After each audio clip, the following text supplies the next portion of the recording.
ultra-low interest rates and even tax cuts don't seem to be doing much to lift consumer confidence. In fact, it seems things are getting worse. The Westpac and Melbourne Institute's measure of consumer sentiment dropped 4.1% in July amid fears over job cuts and concerns around the resilience of our economy.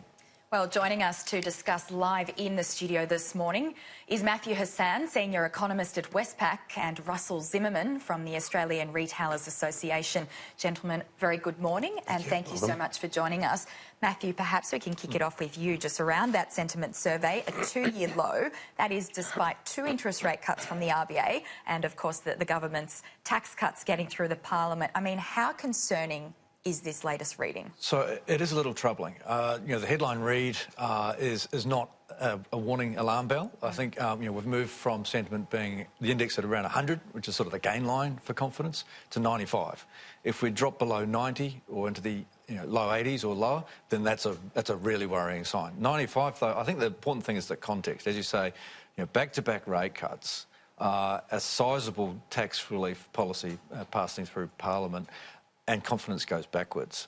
And so it's telling us, at the very least, that one of the important channels for policy stimulus, which is through confidence, is unlikely to be firing. And so that makes it less likely that we'll get a really big response from this policy stimulus. It's not to say we won't get any, but it's a little bit troubling because at the moment the consumer's out of sorts.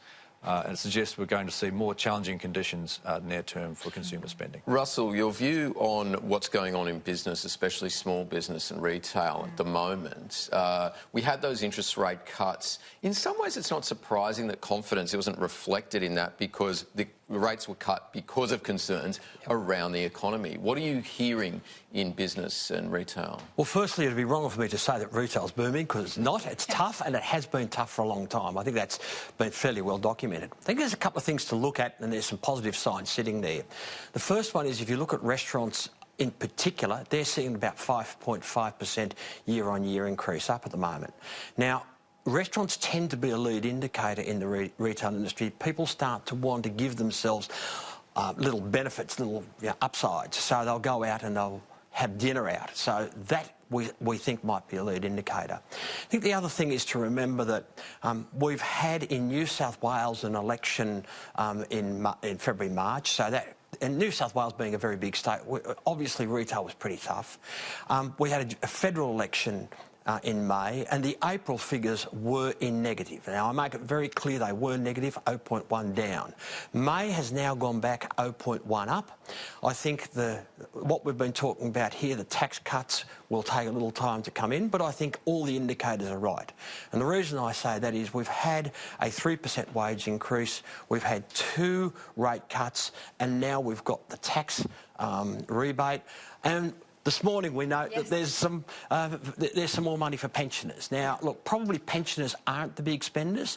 We know generally that what we want to see happen is young people who are buying houses and getting into the market, that they're the ones who are likely to be spending the more money. But this is certainly something that will help the retail economy. Yeah. And I'm quite confident. I think finally the other thing is to remember that Deloitte's back in February put out a report about the retail industry, and they always said the second half of the year would be much better than the first half. Now, the only thing they knew at that stage was there was going to be an election. They certainly didn't know what the result of the election would be. So I think we're heading in the right direction. Matthew, I wanted to ask you, are we jumping at shadows a bit? I mean, the Australian economy is not on a crisis footing as such. We have just had 2 interest rate cuts. The second interest rate cut surprised some that we went this far. We are having tax cuts flow through to the economy soon. Should the government be doing more in terms of stimulus, do you think? We think it should. We think that the challenges facing the economy are quite pervasive. We're not expecting a tilt into recession, but as Russell's noted, we've had multiple years of subdued consumer spending weighing on parts of the economy, and we're heading into this persistent underperformance that means we're quite vulnerable to shocks. If we were to get a shock from abroad at this stage, we could be easily knocked into recession. That's not something we foresee. but we certainly see this underperformance weighing particularly on household incomes, and a lot of this is about household incomes. You know, the policy support is really to soften some of the slowdown that's coming through with weak wages growth and a slowdown in employment. I think a lot of the difference between the business surveys and the consumer surveys is that the consumer sentiment is picking up what's happening at the individual household level.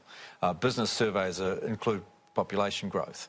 At the individual household level, the economy is more or less stalled. There's been no real wage increase for 2 years, and it's not looking likely for the year ahead. And so I think, from our point of view, you know, we've seen the stagnation that's gone on for a while now, and at some point that could become more problematic. That if we start to see a contraction and policies not giving us enough momentum, then it could be hard to stop that contraction taking hold. So, Russell, I mean, if it's not all of these factors we're talking about that's sort of boosting how consumers are feeling and boosting spending for retailers, what more do we need to see? I know you've been calling for changes and reforms to the sector. What more would you like to see? Well, I think to the point that we've just made, if you have more infrastructure happening within each of the states, and certainly some of the states have got a fair bit of infrastructure at the moment, the more we see of that, the more employment growth, then the greater opportunity for retail. I would, however, just point one thing out, that Citibank did say that they said they saw an improvement in the household cash, and Citibank said that most of that will be spent in the non-food retail area. That would benefit. I think that what you've got to really be very wary of, and note that at the moment we've got the supermarket industry going under major change. We know Kaufland's coming into Australia, and I think we're going to see some downward pressure on pricing. All right. Well, Russell Zimmerman, thanks so much for joining us from the Australian Retailers Association, and Matthew Hassan, Senior Economist at Westpac.